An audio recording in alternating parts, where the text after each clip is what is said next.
आपण जेव्हाली टोक आहे तिकडे गेलेले आणि आता जातात आहे मंदिराकडे.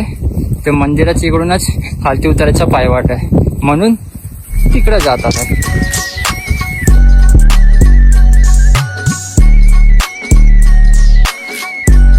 मजा आली ना. मग रोडच्या खाली वाद सुरू झाली. नंबर नाशिकाची गोदावरी वाद दिली आणि ते गोदावरीचं मुख्य पंचावन्न आले.